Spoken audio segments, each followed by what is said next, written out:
What's up, homegirls? ¿Qué onda, morras? Buenos días, tardes, o noches, since I don't know when you're listening to this. I hope your day is going good, or at least better than yesterday. Welcome to Te Crees Muy Muy, the podcast para las homegirls who are healing, growing, and figuring life out, sin plan, con flow. I'm your host, aka your Chicana homegirl from Cali, Stephanie, and as always, muchísimas gracias for pressing play and hanging out with me. And your reminder of the day, morra, el tren no se fue, tú vales oro, no migajas. Agárrate las pestañas y vámonos. Now, let's get into it. What's up, homegirls? Welcome to, I don't want to say episode 7 because it's not going to be really a full episode. This is more of a Happy New Year, what I learned in 2025 type of thing. So anyways, before I get started, I just wanted to say Feliz Año Nuevo, Happy New Year. I hope this year brings each and every one of you blessings, abundance, health, harmony, peace, love, not just romantic love, calmness, and gratitude. Que Dios las bendiga y las proteja. I know I sound like a tia, huh? And also, I just wanted to say thank you so much for everybody who is checking out this podcast. And thank you for your patience because I edit some of the episodes very little. I heard them back and they sound a little bit choppy, so I'm still getting the hang of it. And like I always say, it's just better for me right now to do a guide. And eventually, ya cuando pase el tiempo, maybe it'll flow like better and just have bullet points. So with that being said, this year was really interesting for me. I learned a lot. This episode is about the lessons I learned, and hopefully they help you put some things into perspective. So as I'm typing this guide, it's December 31st, 2025, 7:31 p.m. Pacific time to be exact. Right now that I'm recording, it's actually January 1st, 2026.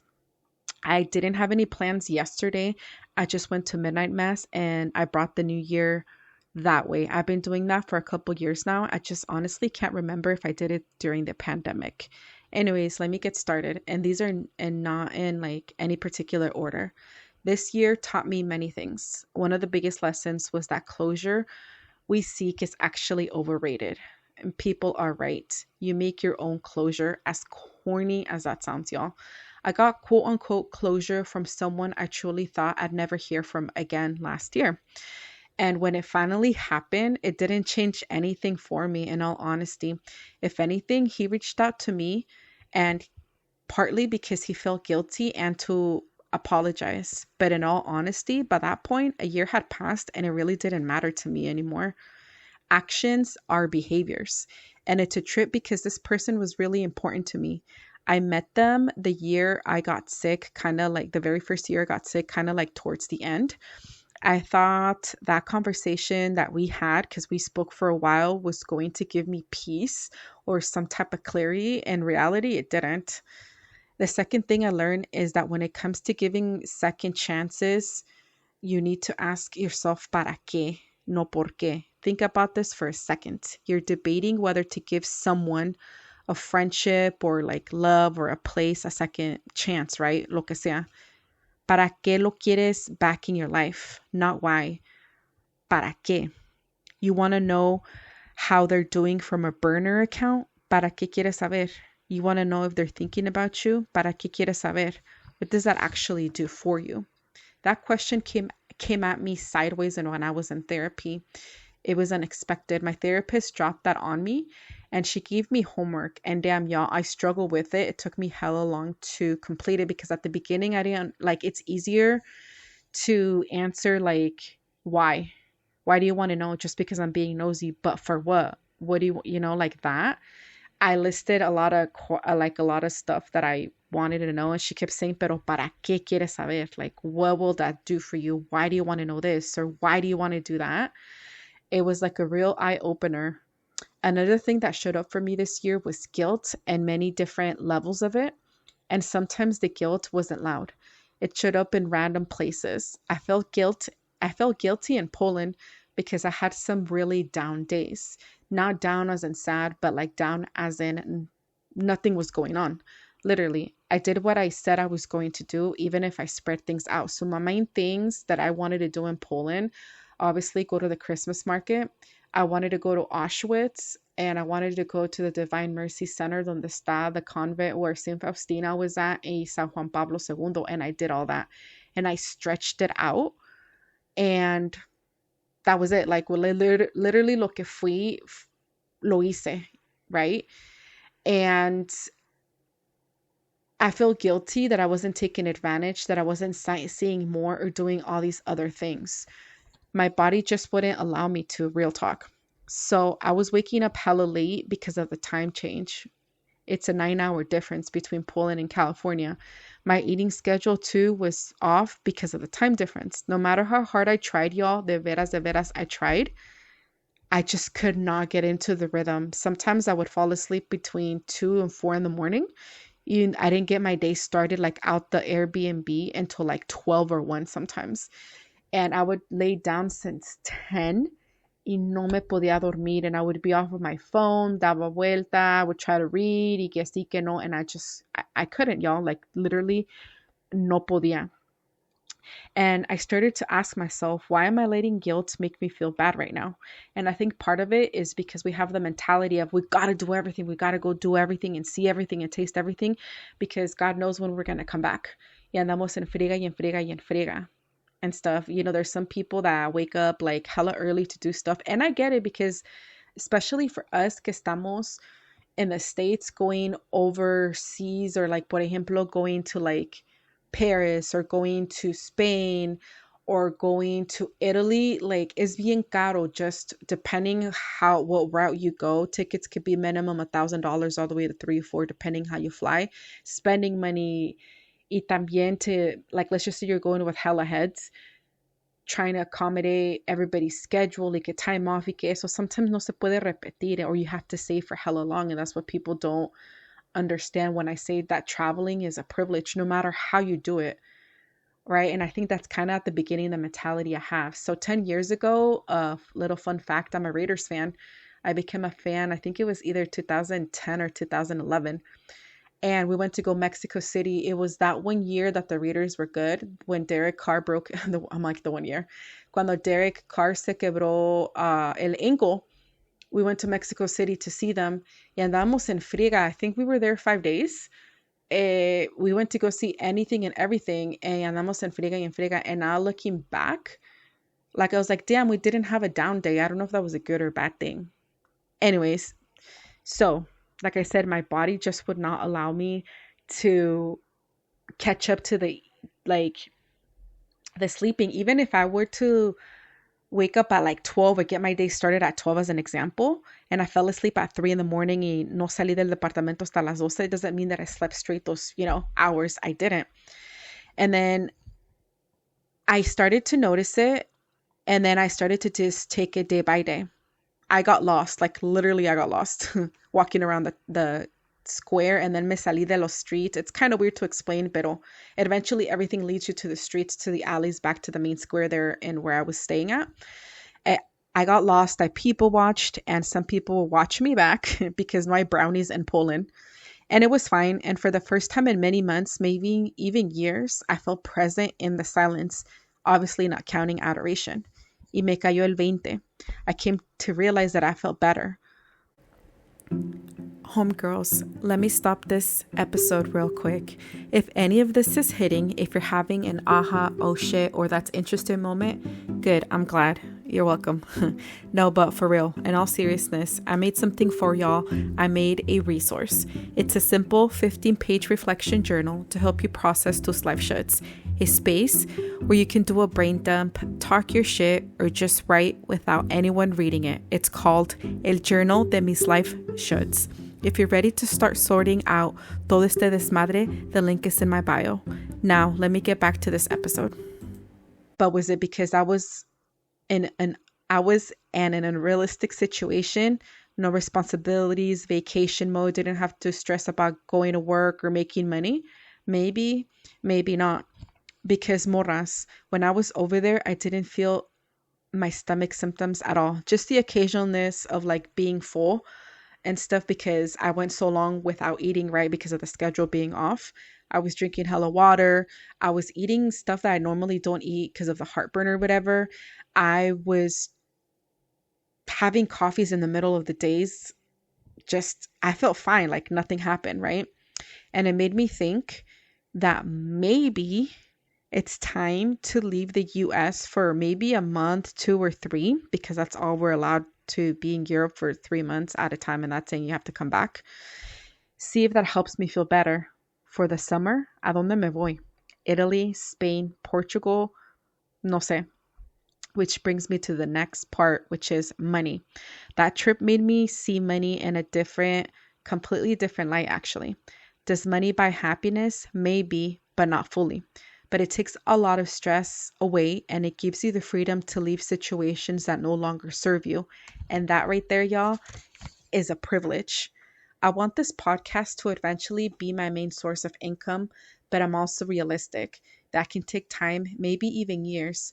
I'm not an influencer. I'm building everything from scratch. I'm learning as I go, and it's been hard, stressful, and I've been all over the place because I know some of y'all may think like, dude, you're just talking to a microphone, but it's not that easy either. No matter how I look at it, I'm still a newbie. I started a TikTok a month ago and I'm at 57 followers. Just kidding. I just lost one. I'm at 56. But to me, that's a lot. Imagine getting jumped by 56 morras. I haven't sold any journals. And I did those journals honestly with the intention of helping women release the life shoulds. Because, like I stated in the very first episode, that all of us are on different life paths, right? And it's hard to make a journal like that because I'm not a mental health professional. Because at the same time, I don't want to stir up a whole bunch of feelings and then be like, okay, bye, tampoco, right? I always say that this podcast and whatever products I make will never replace a mental health professional, right? Some of y'all are in a season when you came to realize that maybe being a mom is no longer possible for whatever reason, or going through fertility issues, or going through a divorce, or you're mourning the fact that you thought you wanted kids and you came to realize that you don't. So you're mourning that, or backwards, que no querías y ahora sí, but, or going through a divorce or going through a friendship breakup, just stuff like that. It's hard to include every scenario. And when I did that journal, I took a while because I wanted to be mindful and respectful of everyone's journey, right? And I did it y no he vendido uno at all. And I'm not telling you guys para que me tengan lástima. It's just the reality of being an entrepreneur. And I'm not even saying I'm one. I'm learning a lot as I go. Yeah. So anyways, like I said, doing everything from scratch is obviously time consuming. And since I'm not I'm naturally an artistic or creative person, a lot of stuff took longer. And I wonder if would have taken me less time. It would have been way less all over the place, I guess you could say. This whole side hustle, be your own boss thing is hard. There's a lot of no's and a lot of that's out of your control because you're relying on other people for results type of thing and to actually make money. Real talk, my podcast could give me the lifestyle I want and I need, but that's not in my control. And that's the crazy, wild part. I feel like the only way I could physically feel better is if I work part-time with full-time income. And that's really hard to do, obviously. Driving to work with a flare-up and pain, y pues ni modo a chingarle, because bills don't care if you're nauseous driving to work, right? No part-time or full-time job is going to let me go home every time I feel sick. I'm used to it. I don't know if it's a good or bad thing, pero pues ni modo, que se va a hacer, right? One of my main symptoms that I have is chronic nausea. No matter what, I'm always nauseous, whether it's very little or a lot, depending. And that, if you really think about it, if I really, really like listen to my body, that means that I would be in bed or just trying to rest every day. And that's really unrealistic. But I learned how to feel my symptoms and keep going, which has been mentally hard on me. Pero pues ni modo, right? For my New Year's resolutions, one of the main ones is being consistent and not letting my emotions lead my thoughts or actions. Hella hard to do. I also need to start improving, changing, understanding, lo que sea, my relationship with God, food, and money. Being sick for so long has made me a creature of habit when it comes to food. And y'all, I just want to say something, whether you decide to go on a diet or not, or include or clean up your diet or whatever, or just try to eat better, take out processed foods to see if maybe that helps your inflammation or lo que sea. PSA, there's no such thing as bad or good foods. Foods don't have morals. Anyways, and money. Why does it feel weird saying this out loud? I want to make a lot of money so I can help people. The more money I have or make, the more people I can help. So, yeah, before I go, here's a quick recap. This year taught me that closure is overrated. You don't get peace from answers, you get it from acceptance, and that you create on your own. I learned to ask para qué instead of por qué, to notice guilt without letting it run me, and to let myself rest without needing to justify it. Hello, toxic productivity, right? Traveling showed me how much my environment affects my body and my mind and money. Money doesn't buy happiness, but it does buy freedom and options, and that's what matters. I'm still learning, still a newbie, still figuring it out, but I'm more aware that I was last year, and for now, that's enough.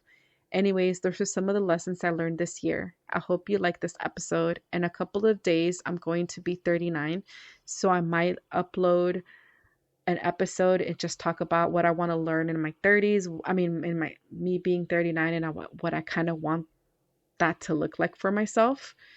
Anyways, so cuídense, and I'll catch y'all in the next episode. And don't forget to follow me on Instagram and on TikTok, the Crees Muy podcast. I put the episodes also on YouTube. I started a YouTube channel. I have, I think, a subscriber. I was so pumped. I was like, yeah, that's awesome. And someone commented on the very first episode that they liked the episode, that they felt like they were talking to their homegirls. I was so excited. I'm like, yay, this is a great year, a great way to start the new year, because that's always been my thing, that I don't want to come off like hella cringe. And also too, like I'm always bitching and complaining about something, you know? These episodes are going to be lighter, and they might be all over the place and stuff, but still, I think it's important to talk about certain topics. So I'll catch y'all on the next episode. Bye. Okay, what y'all think of that episode? Les gustó? Not so much? Did it make y'all ponder, or just be like, esta morra no sabe nada? I just want y'all to feel seen and understood, not stressed out. Anyways, I'll catch y'all on the next episode, and remember, if you always do what you've always done, you'll always get what you've always got, by Henry Ford. Thanks for stopping by. Share, comment, and engage. Don't forget to follow this podcast on Instagram at the Crees Muy Muy podcast. Go engage and invite other homegirls. Let's build that community. If you want, feel free to DM me for topics. And with that, I'll catch you next time. Bye.